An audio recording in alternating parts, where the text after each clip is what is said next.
Assalamualaikum warahmatullahi wabarakatuh. Halo semuanya. Selamat datang di sesi bedah mendalam kita kali ini.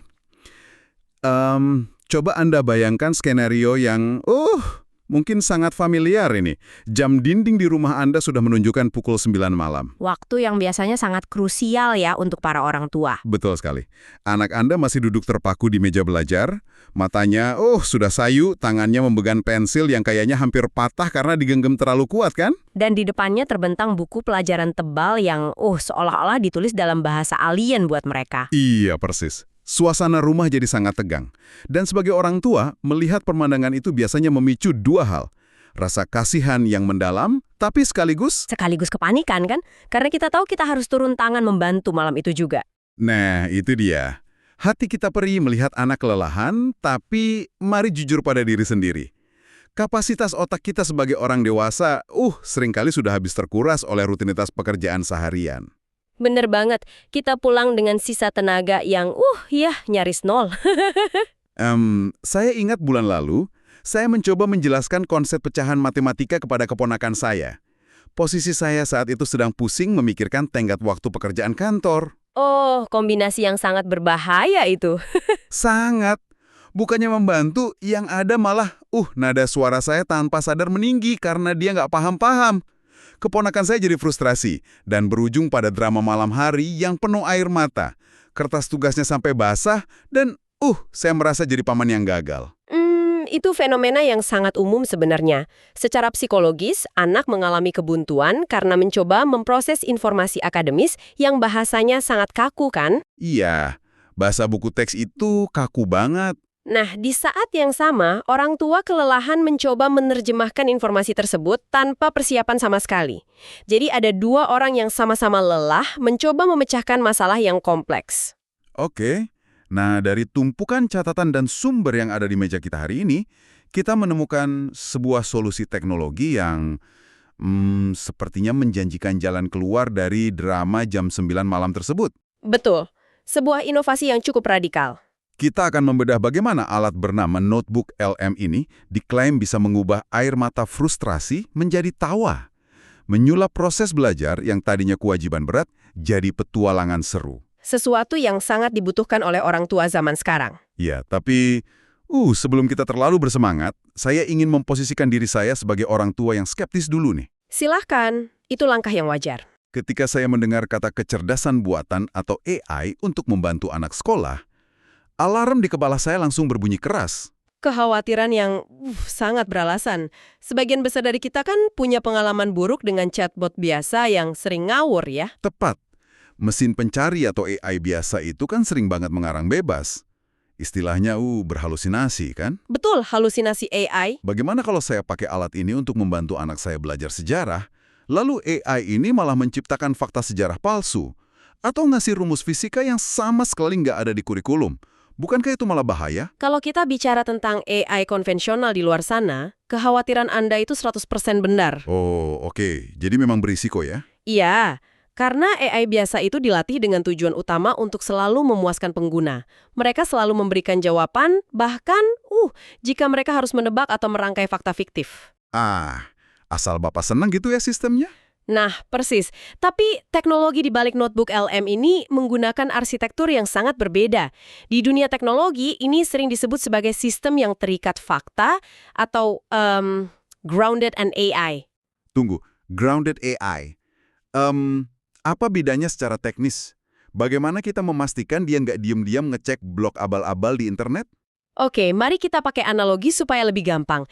Bayangkan AI konvensional itu seperti seorang sarjana yang pernah membaca seluruh perpustakaan di dunia bertahun-tahun lalu, tapi ingatannya udah agak kabur.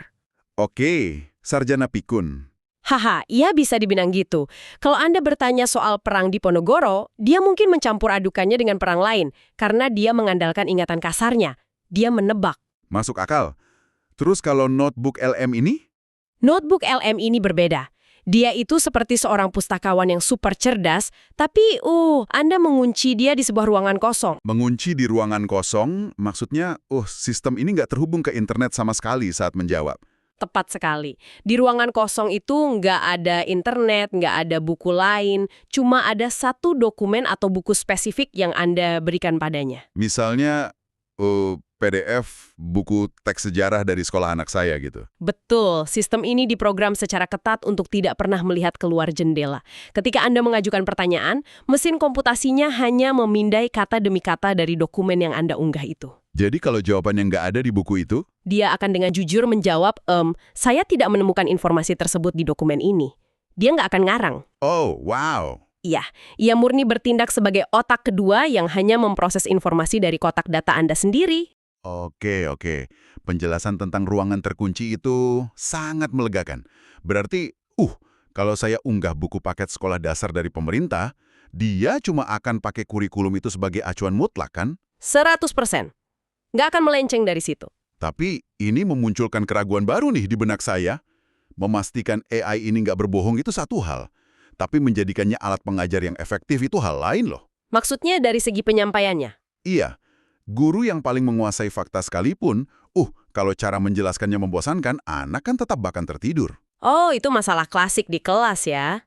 Apalagi buku teks zaman sekarang itu kan teksnya sangat padat. Anak-anak yang punya rentang fokus pendek, melihat satu halaman penuh tulisan aja udah langsung kehilangan motivasi. Nah, ini membawa kita pada fitur yang paling banyak disorot dalam literatur yang kita kaji hari ini. Fitur apa itu? Sistem ini nggak cuma merangkum teks, tapi ia bisa mengubah format informasi itu sepenuhnya. Ada satu fitur spesifik bernama Audio Overview. Audio Overview. Saya sempat baca sekilas soal ini. Ya, ini dirancang persis untuk memecahkan masalah kelelahan visual yang dialami anak-anak saat menghadapi blok teks yang sangat panjang. Jadi, kita unggah buku teks IPA tentang sistem tata surya, lalu sistemnya akan membacakan teks itu. Bukannya dengerin suara robot baca buku teks itu malah jauh lebih ngebosenin ya? Hahaha, iya kalau begitu pastinya. Kayak dengerin mesin penjawab telepon ngebacain ensiklopedia gitu kan? Bukan seperti itu mekanismenya. Kalau cuma membacakan teks, itu namanya text-to-speech biasa dan Anda benar, itu super membosankan. Terus apa yang bikin beda di audio overview ini? Mekanisme di dalamnya jauh lebih kompleks. Ketika Anda menekan tombolnya, AI ini melakukan dekonstruksi terhadap bab tata surya tadi. Ia mencari konsep utama, mencari hubungan sebab akibat, Oke. lalu ia menulis ulang seluruh materi itu ke dalam format naskah obrolan santai antara dua pembawa acara, satu suara pria, satu suara wanita. Hah? Jadi dibikin naskah baru? Betul. Dan kemudian, ia menyintesis suara tersebut lengkap dengan intonasi yang antusias, tawa ringan, dan dinamika layaknya sebuah acara podcast profesional. Wow. Jadi materi tentang planet Jupiter yang tadinya cuma berupa poin-poin hafalan kaku di buku, tiba-tiba berubah jadi perbincangan seru dua orang yang seolah-olah lagi kagum sama ukuran Jupiter. Tepat sekali. Anda bisa memutarkan audio ini saat anak sedang sarapan, atau lewat speaker mobil saat perjalanan mengantar mereka ke sekolah. Jadi mereka mendengarkan materi sekolah layaknya mendengarkan cerita petualangan ya? Benar, tapi dari sumber yang 100% akurat berdasarkan buku teks mereka tadi. Tapi tunggu sebentar, kalau formatnya diubah jadi obrolan santai, kayak drama radio gitu, bukankah esensi akademisnya bisa hilang? Kekhawatiran yang wajar dari seorang orang tua. Iya, saya khawatir anak saya jadinya cuma pendengar pasif. Masuk telinga kanan, keluar telinga kiri. Apakah dengerin orang ngobrol benar-benar bisa bikin informasi akademis nempel di otak? Ini pertanyaan kritis tentang psikologi kognitif. Kenapa format obrolan ini justru sangat efektif? Kenapa tuh? Dalam ilmu pendidikan, ada yang namanya filter afektif atau dinding emosional. Ketika anak duduk di depan buku teks dengan ancaman ujian besoknya, dinding pertahanan emosionalnya itu naik. Mereka jadi tegang ya? Sangat tegang. Dan dalam keadaan tegang, otak secara otomatis memblokir informasi baru masuk. Sebaliknya, ketika format penyampaiannya itu mendengarkan orang mengobrol, otak memprosesnya sebagai sebuah interaksi sosial. Bukan sebagai ancaman akademis. Tepat. Jadi karena mereka merasa sedang menguping obrolan seru, pertahanan mereka turun. Oh, saya paham sekarang. Dalam kondisi rileks, tanpa tekanan, informasi justru meresap jauh lebih dalam ke alam bawah sadar ya? Sangat dalam. Dalam catatan kasus yang kita kaji, ada anekdot yang sangat menarik soal ini. Boleh diceritakan? Ada seorang anak mendengarkan audio tentang siklus vulkanik.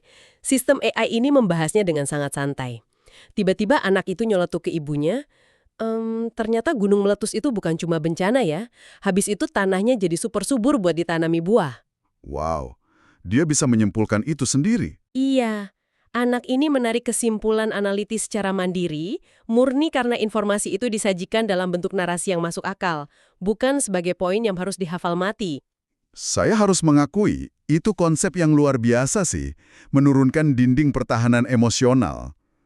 Tapi, mari kita berpijak pada realitas sistem pendidikan kita saat ini. Tentu, mari kita lihat realitasnya. Obrolan audio itu mungkin bagus untuk pemahaman konsep skala besar. Tapi pada kenyataannya, saat ujian tengah semester tiba, anak saya dihadapkan pada soal pilihan ganda yang menanyakan definisi spesifik kan? Ujian tertulis yang sangat kaku ya? Betul. Saya punya contoh langsung nih di sini. Kalimat dari buku biologi kelas 7. Coba Anda dengarkan ini. Oke, silakan. Fotosintesis adalah proses biokimia pembentukan karbohidrat dari bahan anorganik yang dilakukan oleh tumbuhan hijau dengan bantuan energi cahaya matahari. Wow, bahasanya berat sekali ya. Nah, itu dia. Untuk anak umur 12 tahun yang sedang kelelahan, kalimat ini murni obat tidur. Bagaimana teknologi ini mengatasi teks hafalan yang sekeras batu ini? Inilah fungsi kedua yang paling krusial. Alat ini bisa diubah fungsinya menjadi semacam, penerjemah konsep. Penerjemah konsep. Gimana caranya? Anda bisa memanfaatkan antarmuka percakapannya untuk memberikan instruksi spesifik. Misalnya, Anda nggak cuma meminta dia menjelaskan, tapi Anda mengatur parameternya. Parameternya seperti apa? Anda bisa mengetik begini. Jelaskan definisi kaku tentang fotosintesis ini seolah-olah aku anak umur 7 tahun. Oke, menyederhanakan bahasa. Tapi, apakah itu cukup? Kadang bahasa sederhana aja masih belum bisa bikin mereka ngebayangin prosesnya loh. Disitulah Anda bisa menggunakan teknik prompting atau pemberian instruksi yang lebih terarah dengan memanfaatkan ketertarikan personal anak Anda. Ketertarikan personal, maksudnya hobi anak gitu. Betul. Sistem ini memproses konteks. Jadi, katakanlah anak Anda suka banget menemani Anda memasak di dapur. Oke? Anda bisa mengetik, jelaskan fotosintesis. Dari teks ini, gunakan analogi memasak di dapur, jangan gunakan kata-kata biokimia yang rumit. Wah. Lalu bagaimana sistem yang terkunci pada fakta buku biologi tadi merespon instruksi sekreatif itu? Dia nggak akan ngeblank. Enggak. Dia akan mengekstraksi elemen intinya dulu. Matahari, daun, air, dan karbohidrat.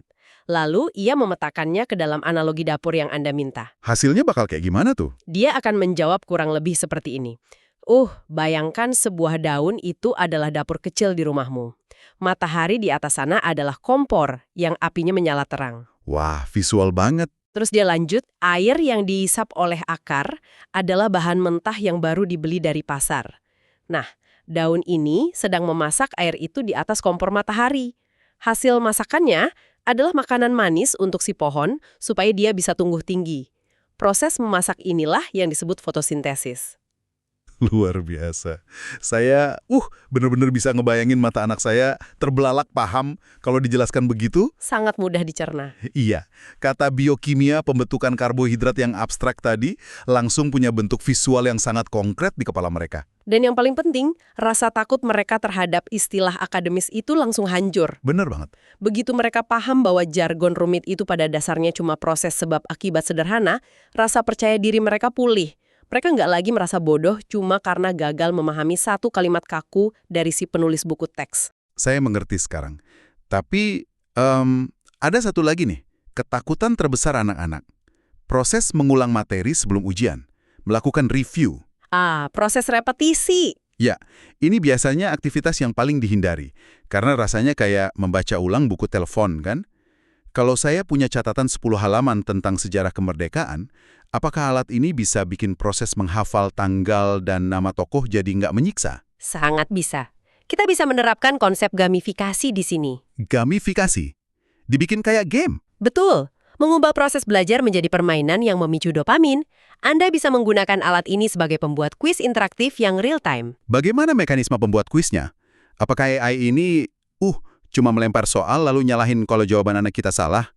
Karena kalau begitu doang, rasanya sama aja dengan ngerjain lembar kerja siswa. Nah, disinilah letak keajaibannya.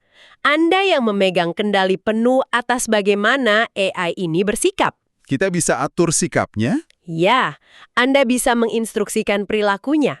Misalnya Anda mengetik, berdasarkan dokumen sejarah ini, berikan saya kuis satu persatu.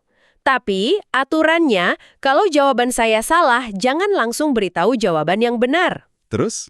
Berikan saya tebakan lucu untuk memancing ingatan saya. Dan kalau saya benar, berikan reaksi yang, sangat heboh. Jadi kita mengatur kepribadian mesinnya, jadi kayak pembawa acara kuis televisi, bukan kayak pengawas ujian yang galak. Benar sekali. Secara neurologis, ketika anak menjawab salah dan malah mendapat tebakan konyol, kecemasannya nggak naik. Mereka malah tertawa ya? Keras untuk memecahkan teka-teki tersebut. Nah, ketika akhirnya mereka menjawab benar dan mendapat validasi heboh dari si AI, otak mereka melepaskan dopamin. Zat kimia kebahagiaan itu kan? Betul, zat kimia yang terkait dengan kepuasan dan penghargaan. Hasilnya, belajar nggak lagi terasa kayak tugas, melainkan seperti bermain game. Wah, anak malah ketagihan jadinya. Persis, anak justru seringkali meminta, satu pertanyaan lagi dong, aku mau skor sempurna. Itu benar-benar membalikan paradigma sepenuhnya sih. Mengubah ujian dari sesuatu yang ditakuti menjadi tantangan yang justru pengen ditaklukkan. Sangat transformatif. Baik, kita sudah membahas soal mendengarkan obrolan, menerjemahkan konsep, dan bermain kuis. Tapi, menurut pengalaman saya nih, puncak keputusaan anak bukan cuma pada hafalan loh. Ada yang lebih parah. Puncaknya adalah ketika mereka mendapat tugas bikin proyek atau nulis esai, dan mereka dihadapkan pada selembar kertas kosong. Blank page syndrome. Anda tahu kan sindrom menatap kertas kosong berjam-jam? Misalnya, besok harus ngumpulin tugas membuat poster pelestarian lingkungan hidup. Anak nggak tahu harus mulai dari mana. Menangis lagi deh. Situasi yang sangat menekan ya. Bagaimana teknologi ini bisa memecahkan kebuntuan ide ini tanpa mengambil alih seluruh pekerjaannya? Menghadapi kertas kosong itu memang sangat membebani sistem kerja otak. Karena, anak diharuskan menghasilkan struktur dan isi secara bersamaan. Itu beban kognitif yang berat. Jadi gimana notebook LM ngebantu? Di sini, notebook LM bertindak sebagai arsitek ide. Ia memberikan perancah atau struktur dasar, bukan menyuapi jawaban akhir. Bisa kasih contoh spesifik nggak? Gimana kita memintanya bikin kerangka, tanpa bikin anak kita jadi malas berpikir? Karena, kekhawatiran saya, kalau AI yang bikin semuanya, anak saya malah nggak belajar merumuskan ide sendiri. Itu kekhawatiran yang sangat valid. Kuncinya ada pada cara Anda sebagai orang tua menyusun pertanyaannya di awal. Oke, gimana tuh? Alih-alih meminta AI membuatkan esainya langsung, Anda mengunggah bahan bacaannya, lalu meminta, anak saya mendapat tugas membuat poster lingkungan. Tolong berikan 3 ide kerangka visual. Kita minta opsi ya? Betul. Lalu ditambah, apa yang sebaiknya digambar di tengah? Berikan saran 3 slogan pendek yang catchy, dan urutkan 3 fakta terpenting dari dokumen ini yang harus dicantumkan. Wah, luar biasa. Jadi AI ini memecah tugas raksasa membuat poster, itu menjadi bagian-bagian kecil yang bisa dikelola sama otak anak.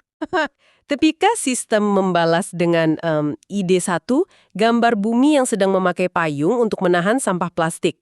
Slogan, "Bumiku bukan tempat sampah." Nah, tiba-tiba kertas kosong itu nggak lagi menakutkan. Iya, beban untuk menciptakan konsep dari nol udah dihilangkan. Anak Anda tinggal memilih mana yang dia suka, ngambil spidol, dan mulai mengeksekusi gambar itu dengan tangannya sendiri. Ini memulihkan agensi dan rasa percaya diri mereka untuk mulai bekerja. Itu sangat masuk akal, mengurangi gesekan saat mau mulai bekerja. Nah, ngomong-ngomong soal efisiensi nih, saya ingat di dokumen kita disebutkan sesuatu tentang flashcard atau kartu pengingat. Oh ya, fitur yang sangat digemari orang tua. Jujur saja, saya sering menghabiskan waktu 1 jam penuh di malam hari cuma buat nulis soal dan jawaban di kertas kecil-kecil demi bantu keponakan saya menghafal kosakata bahasa Inggris buat besok paginya. Apakah ada cara yang lebih cepat? Disinilah efisiensi komputasional benar-benar bersinar untuk Anda para orang tua. Sistem ini luar biasa cepat dalam mengenali entitas. Entitas itu seperti apa? Seperti nama tokoh, tanggal, atau istilah kosakata dari teks. Anda cukup mengunggah bab bahasa Inggris tersebut, lalu mengetik ekstrak semua kosakata baru dari bab ini, lalu buatkan daftar 20 pasangan kata dan artinya dalam format tabel yang siap saya cetak menjadi flashcard. Sebentar. Tabel itu bakal keluar saat itu juga. Saya tinggal tekan tombol print, potong kertasnya, dan kami bisa langsung main tebak-tebakan 5 menit sebelum dia tidur. Benar. Dalam hitungan detik, Anda menghemat 55 menit waktu persiapan yang biasanya melelahkan itu. Wah, gila sih. Waktu itu kan sekarang bisa saya pakai buat benar-benar mendampingi anak saya. Tertawa bareng dia pas belajar, alih-alih saya stres nulisin kartu sendirian. Betul sekali. Anda kembali menjadi orang tua, bukan asisten administrasi anak Anda. Bener banget. Tapi, mendengar semua penjelasan Anda sejauh ini ya, AI bisa jadi pembawa acara podcast, penerjemah jenius yang sabar, pembawa acara kuis, arsitek rangka ide, pembuat kartu instan. Sebagai orang tua, jujur saya mulai merasa sedikit terintimidasi. Merasa tersaingi oleh teknologinya. Iya. Apakah ini berarti kehadiran saya di meja belajar itu udah nggak dibutuhkan lagi?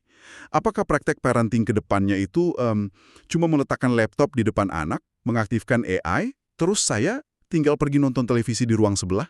Itu adalah kesimpulan yang sangat menggoda bagi orang tua yang sibuk. Tapi, literatur yang kita bahas hari ini dengan sangat tegas memperingatkan agar tidak melakukan hal itu. Oh ya? Kenapa? Menggantikan peran orang tua dengan mesin adalah kesalahan fatal. Konsep yang dianjurkan di sini adalah dinamika pilot dan co-pilot. Pilot dan co-pilot, tolong uraikan peran ini. Kalau AI yang sepintar itu bukan kaptennya, terus siapa? Anda sebagai orang tua mutlak harus selalu menjadi pilot. Pemegang kendali utama di kokpit ya? Betul. Teknologi ini tidak memiliki kompas moral. Dia nggak mengenali kebutuhan emosional spesifik anak Anda saat dia sedang sedih atau kelelahan, kan? Benar juga. Peran pilot berarti Anda yang memilih bahan bakar informasinya, Anda yang menyaring dokumen mana yang berkualitas dan aman untuk diunggah. Dan yang paling penting, Anda yang mengontrol privasi. Memastikan nggak ada data pribadi keluarga yang bocor gitu ya? Tepat, Anda memastikan tidak ada data sensitif yang sembarangan dimasukkan ke ruang digital. Dan anak bertindak sebagai co-pilotnya. Persis. Setelah Anda mengatur batasan amannya, Anda membiarkan co-pilot Anda memegang kemudi interaksinya. Biarkan anak yang pegang keyboardnya. Ya, biarkan anak Anda yang mengetik pertanyaannya. Biarkan dia yang memutuskan apakah dia ingin fotosintesis dijelaskan pakai analogi dapur, atau analogi pesawat luar angkasa, atau analogi sepak bola. Ketika anak merasa punya kontrol atas cara dia belajar, motivasi internalnya akan bangkit. Ada satu tahap kritis yang sempat Anda singgung sebelum kita mulai rekaman tadi. Sesuatu yang disebut validasi bersama. Ya, fase yang sangat krusial. Mengapa tahap ini diklaim sebagai momen di mana pengasuhan yang sesungguhnya terjadi? Kenapa kita nggak boleh membiarkan anak begitu saja setelah AI ngasih jawaban yang bagus? Karena kita tidak ingin mencetak generasi yang tunduk dan percaya buta pada layar komputer.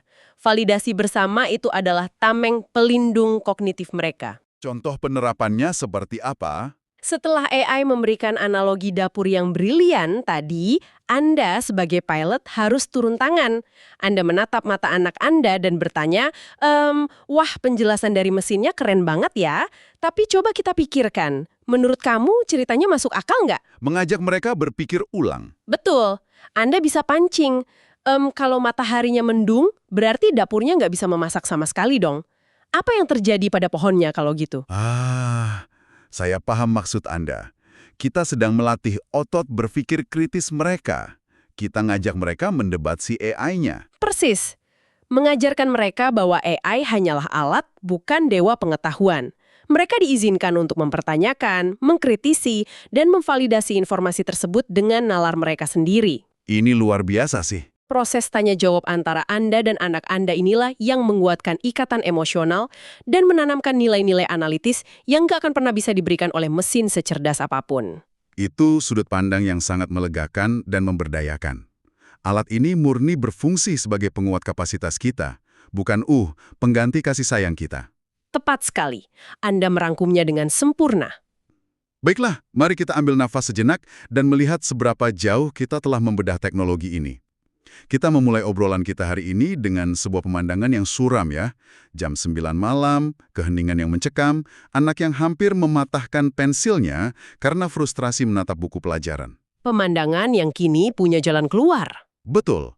Setelah kita memahami cara mengendalikan otak kedua seperti notebook LM ini, baik itu memanfaatkannya sebagai penghasil drama radio edukatif untuk menurunkan rasa tegang, Atau sebagai penerjemah jargon rumit menjadi obrolan dapur yang santai. hingga pembuat kuis berhadiah tawa dopamin, kita melihat transformasi yang sangat nyata.